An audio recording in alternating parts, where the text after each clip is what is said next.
Good morning. Hope all of you are doing well. Today we're learning Maseches Moed Kattan Daf Ches, and we're starting 7 or 8 lines down on Ches and Aleph at Amar Mar.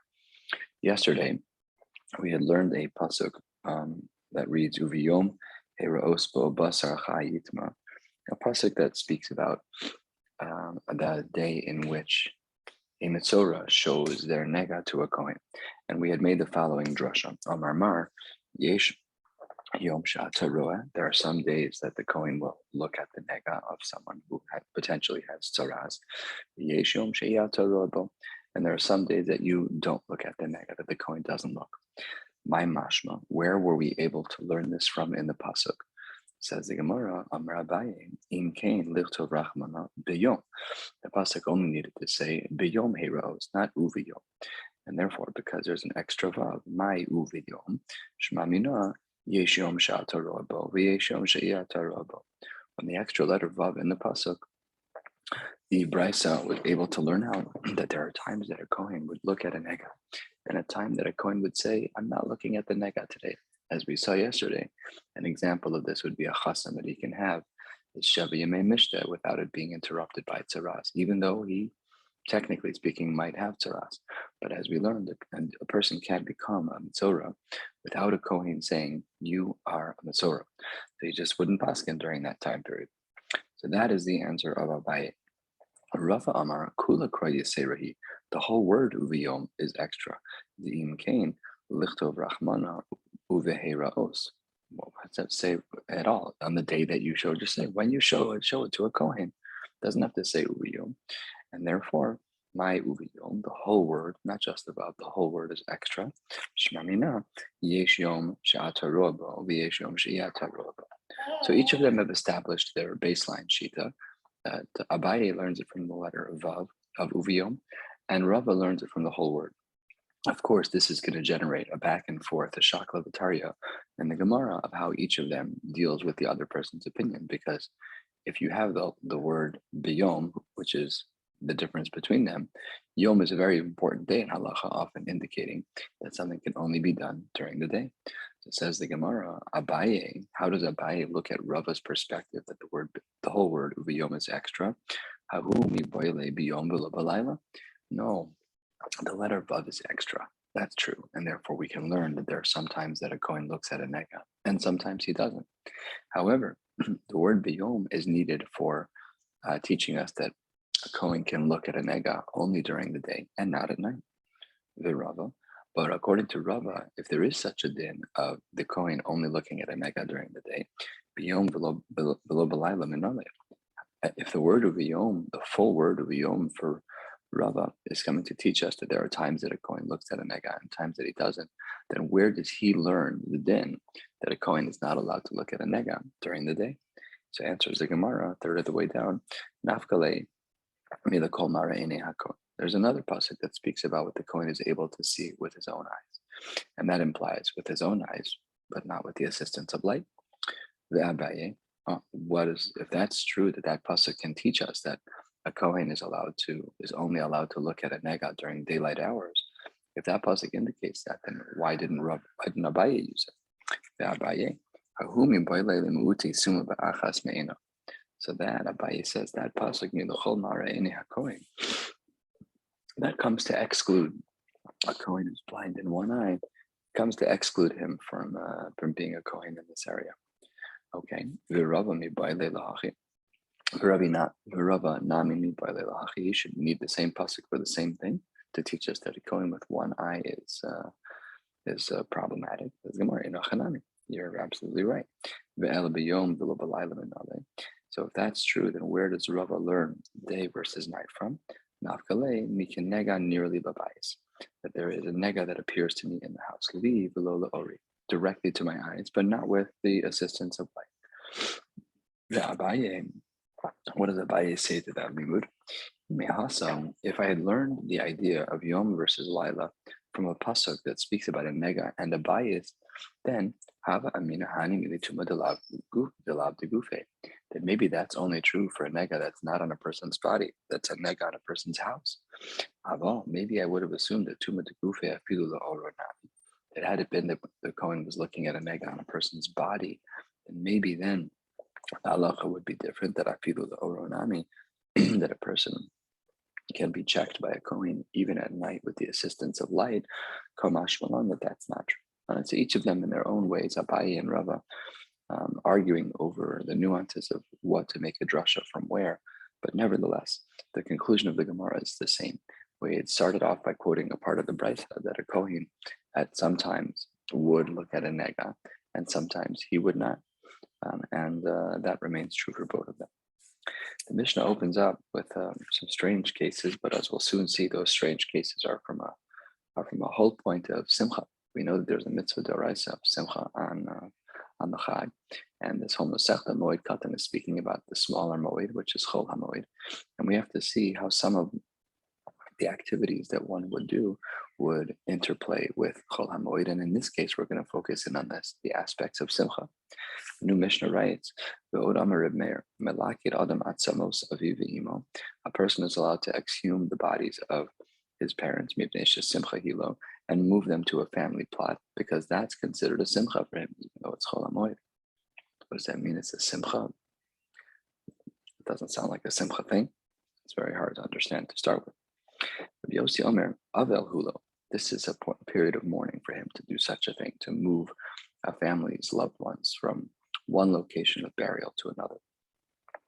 Next, the second part of the Mishnah, Lo Ye'orer Adam Al Meso, a person should not be me'orer to say a hesped in a way during the 30 days beyond burial, saying that after the person has been buried, they may have had hespedim, but during the 30 days, you don't do an extra vigil, an extra program that speaks to a person's loss. Kodem haregel shloshim yom, within 30 days of a holiday, we don't do extra hesped. Says the Gemara, challenging the first din of the Mishnah, that when one moves the mason, their loved ones, a mother or a father, that's considered a simcha for him. There's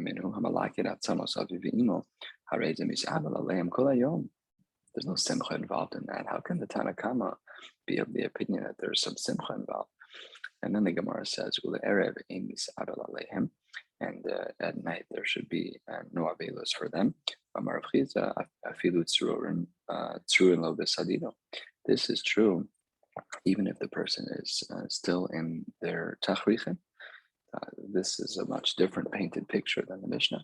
Our Mishnah seems to indicate that one has an element of simcha, yet this brisa just doesn't have that at all. It seems that it's completely usher. So says the Gemara, this is a shocking piece of Gemara. The Gemara says that a person's simchas yontif, simchas hachag, will be so great that even when they are doing something as difficult as moving the bones of one's father or mother to bury them into a family plot, even so the simchas yontif is stronger. So I can speak for myself. This level of simchas haregel is a high level. It's not normal, but it does at least give us a bar to look at for what simchas haregel should be. It's not casual. It's not stam. It's not only about the time we get with our families, though that's worthwhile. There's a lofty level that we should be pining for, which is to have a simchas haregel that's so tremendous that even when one is doing something as melancholy as moving a body, there's still a simchas haregel that's overwhelmingly strong. Unbelievable. 8 lines from the bottom of Chesed Aleph at the 2 dots. Says the Gemara, we said that one should not have these inspiring types of hespedim. My lo ya'ara al meso. So Amar Rav, kad hadar saftana b'ma'arava, when their person would get a saftana, a person was like a professional eulogizer. Amre yivkon imei kol merire liba. They would say, everyone should cry with him, those who are of the bitter heart. Says the Gemara at the next 2 dots, kodem haregel shloshim yom. We said that within 30 days it should not be done. Ma'ishna shloshim yom. What is the parameter of 30 days? Says the Gemara 5 lines from the bottom. Amarav Kahana, Amarav Yehuda, Amarav. Ma'isa be'adam echad. There's a story about a man. Shekines ma'os la'alos l'regel. He raised a lot of money. He stored up money in a bank account, and he and his wife were going to move to Eretz Yisrael. Baruch Hashem. Uba safton ve'omar al pesach beso.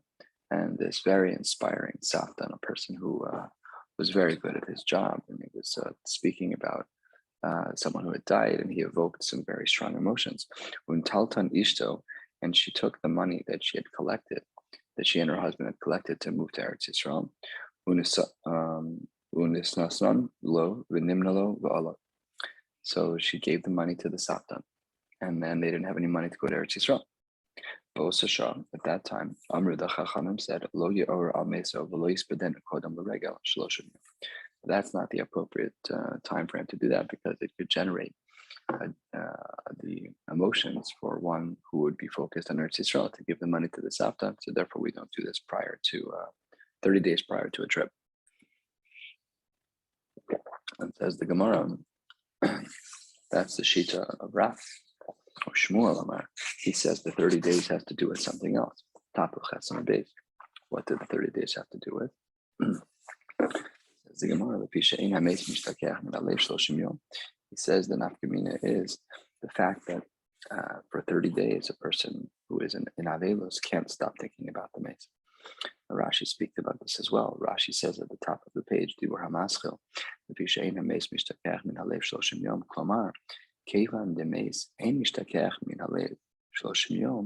that since a person's emotionally so connected to the mace who died within the last 30 days, you must be the pachos mishloshim yom lifnei haregel. If you'd have someone who's giving hespedim within 30 days of the holiday, then they may even be speaking the hesped even during the Chag, and that's not right. That's halachically not right. Okay, so these are the two sheets. We saw the sheet of Rav on the bottom, that we were concerned that people would end up spending money on the Safta. And we have the concern of the top of the page of the psychological answer, as it were, that asks the Gemara, what's the difference between the sheets of Rav and Shmuel as to why 30 days? Says the Gemara, nafkamina would be if the Safta wasn't collecting any money. Because under those circumstances, if the person who was being maspid wasn't collecting any money, so then there's no risk of a family giving over their fortunes, after their emotions have been piqued by this person being such a good orator. However, according to Shmuel, his concern applies across the board. It's irrelevant to whether or not the Satan makes money. That brings us to the next Mishnah, 3 lines down. During Chol HaMoed, the halacha is ein chofrin kuchen ukvaros b'moed. One is not allowed to dig kuchen, which are burial plots of sorts, as we will see in the Gemara what they are. Ukvaros, other types of burial plots, we'll distinguish in the Gemara. B'moed during Chol HaMoed. But we are allowed to adjust a kuchen during Chol HaMoed. The Gemara will discuss this as well. You're allowed to make a nivreches. What's a nivreches? Take a look at Rashi, just to our left, about 10 lines down in the Rashi's Dibur HaMaschil, nivreches, maybe a little bit more. Brecha shel kosen. It's a little small pool of water that one would dig, v'les be'tircha kulehai, and that's not considered to be a significant tircha. So you can make the nivreches on the Moed. The aron im hameis b'chatzer, and you're allowed to make the aron of a mace as long as it's in a chatzer. For Yehuda Oser, you're not allowed to make an aron in a chatzer, unless the boards are already pre-made, but you're not allowed to hew them from a piece of wood. Let's go back to the beginning of the Gemara. Let's go back to the beginning of the Mishnah and analyze. My kuchen or my kvaros. The Mishnah had said there were 2 types of burial plots. There's kuchen and kvaros. Amr of Yehuda, kuchen b'chafira.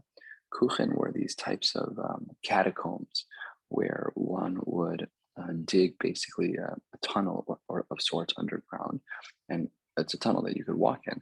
It was a pretty big tunnel, and then one would do is that if you're walking through the tunnel, so then there was like a cutout here for a mace, and then another cutout here for another mace, and then it was pretty large potentially, and you could bury many people. But there was a walkway in the middle with these cutouts into the walls where they would slide the mace into. So that's kuchen. Ukvaros bibinyan. The kvaros, that is bibinyan. That's not below ground. That's above ground. You're building something like a mausoleum. This poses an interesting discussion in halacha. We know that we have a din d'oraisa to bury someone in the ground. So it doesn't mean that they were buried in dirt, but the dirt was above the ground. We have to figure out in the Meforshim as to how this actually works. Either way, that's the distinction between kuchen and kvaros. One is below ground as catacombs, and one is above ground as mausoleums. Tanya Nami Hachi, we have a brisa that speaks about the same exact idea. Elohein kuchen ve'elohein kvaros. What's the difference between kuchen and kvaros? Kuchen b'chafira, ukvaros b'binyan. That the kuchen were dug underground, and the kvaros were buildings that were built above ground. Aval says the Gemara mechanchen es hakuchen. Keitzad mechanchen. How do we adjust? How do we correct these burial plots? Amar Rav Yehuda the Amora says, Shimaya aroch mekatzro. If what you dug was too long, you could shorten it. And b'masnisa tana, not only can you shorten it, but you can even be marich. You can even lengthen it. Marich bo marchit, or you can make it longer and you can make it wider. Just such an interesting thing to note that this is how we use the word mechanchen. Typically, we use the word mechanech as one who educates, and it has to be the case that there's a remez here, that when it comes to chinuch, sometimes you have to adjust it when it comes to your chinuch, when it comes to your parenting. Sometimes you have to be marech, you have to be mekatzer, you have to be marcher, you have to change based on the needs of the individual. And maybe this is a beautiful yesod in parenting. If it's not extracted from here directly, the idea is still right, but it seems like it's extracted from here. The word mechanchen means that we have to customize based on the needs of the recipient.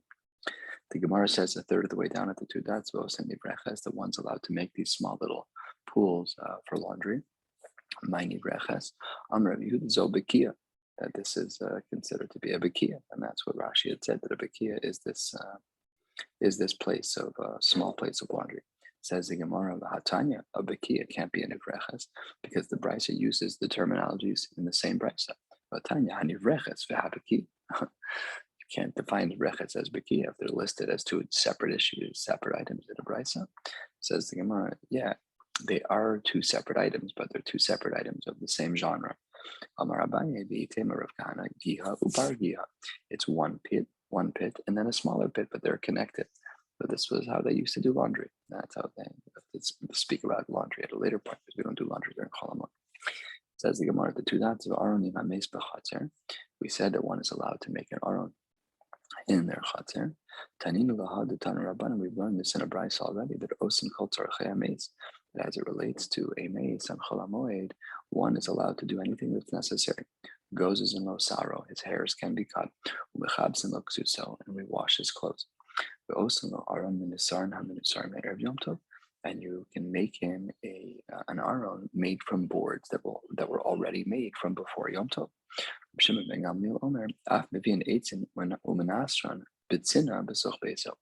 You're even allowed to cut fresh boards out of trees. That's not a problem. However, in order for that to happen, you should do so bitzina. It should be done privately b'soch beso in his house. New Mishnah, halfway down, Chesed and Beis. The Mishnah writes, "Ein nos nashim b'moed." One is not allowed to marry women during Chol Hamoed. Lo besulos v'lo almanos, not for first marriages and not for second marriages. It's not really the right translation. Not for those who are basulos, who have never been intimate. V'lo almanos, and not for those who have lost spouses. Lo miyadmin, and as well, we don't do yibum. Why? Simcha hilo, because these are all in the category of simcha, and we'll speak about this. What's wrong with simcha? Simcha is a good thing, not a bad thing. Aval, while these previous women are forbidden to marry during Chol Hamoed, machzir hu eskrushaso. One is remarrying a person. There's less of a simcha there, and therefore he is allowed to marry that person during Chol Hamoed. A woman can do her jewelry on Chol Hamoed. See what that means in the Gemara, not today.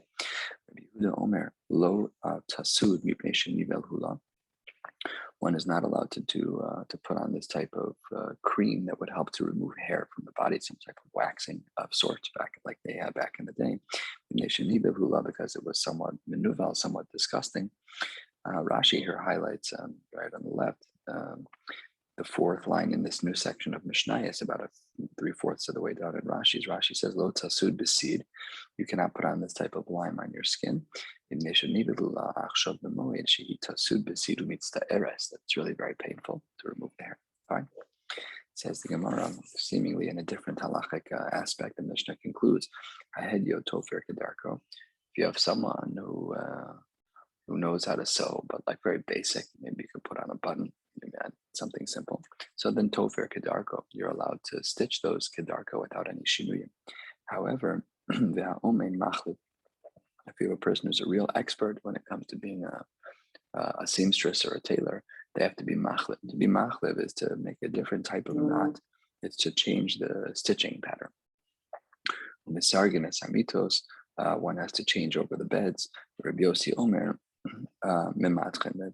we'll discuss this in the Gemara. That's what Rashi says, that they're supposed to be mematchen, to be matech means to stretch. We'll see what all this means in the Gemara tomorrow. Says the Gemara, going back to the beginning of our Mishnah, I don't understand. You said that the reason why a person can't get married, either to a basula or to an almana, or to do yibum, that all of these were restricted because of simcha. Asks the Gemara, the fact that there's a lot of simcha, that's a wonderful thing. What is the problem? Why is it that they can't get married because of simcha? Just says the Gemara, Rabbi Yehuda says in the name of Shmuel, so says that person Rav Oshia, and some say it was somebody else, and here is a famous line in Shas, and it's a halachic application of this line, and that is, we're not allowed to have a scenario where two simchas coexist. You're not allowed to have the simcha of the regel coupled with the simcha of a chassan and kala. It's not acceptable. Ein ma'arvin simcha b'simcha. Rabbi Bar Huna Amar, that's not true. The problem isn't ein ma'arvin simcha b'simcha. The problem is mipnei sheminiach simchas haregel v'osek b'simchas ishto. It's that you're going to be distracted. Ein ma'arvin simcha b'simcha isn't about distraction. Ein ma'arvin simcha b'simcha is a halachic issue of not employing two simchas at the same time. Even if you wouldn't be distracted, it's not allowed. But Rav Huna is positing a practical concern, and that is that you're going to be totally not focused on the regel. You're going to be focused on your wife, and that's normal to be focused on your wife when you get married. It's normal to be focused on your wife in general, but the halachic simcha of the Shevi Yemei Mishnah is very, very significant, and certainly the day of the wedding. Amar le'abai Rav Yosef, de Rav Bar Rav Huna, de Rav Hu. The shita of Rabbi Bar Huna that we saw earlier, that is in fact the shita of Rav, namely the shita of Ein Ma'arvin Simcha B'Simcha. The Amar of Daniel Bar Ktina Amar Rav, we see that this was in fact quoted by Rav. This idea of Ein Ma'arvin Simcha B'Simcha is actually sourced with Rav. What does he say? Minayin she'ein nosin nashim b'moed. How do we know that one should not get married during Chol HaMoed? And the Gemara responds, Shneimar v'samachta b'chagecha v'lo b'ishtecha. He says that's considered to be a marvin simcha b'simcha.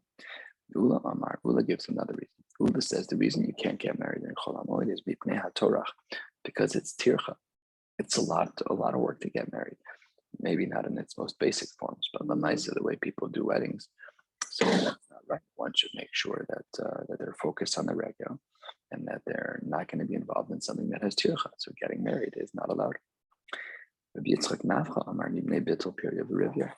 problem is that because meals are so expensive to get married, and because you're already spending a lot of money on the regel, people would rather chaperine and kill two birds with one stone. And instead of making a separate wedding a month earlier, they'll get married on Chol HaMoed when they're already spending money. That's what Rashi says over here. Rashi is 5 lines from the bottom. Mishum bittul period v'rivya.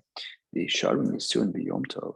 If we allow people to get married on Yom Tov, ein adam no seisha kol hashana kula. A person would not get married the whole year. Elamamtin ad hamoed sheyehe osa suda achas lemoed u'lenisuin. And then they would save money by having 2 meals at the same exact time. Good. So that's what he says. And then Meisve at the bottom of Daf Ches and Beis, as we get to the end, we're going to be finishing about 6-7 lines down. The Gemara asks Meisve, hold on one second. Kolelu sha'amu asurim lisa b'moed. According to everyone who says that you're not allowed to get married in a moed, it says the Gemara, mutar and lisa erev haregel. It's mutar for a person to get married on the erev regel, on erev yom tov. There's no problem with that at all.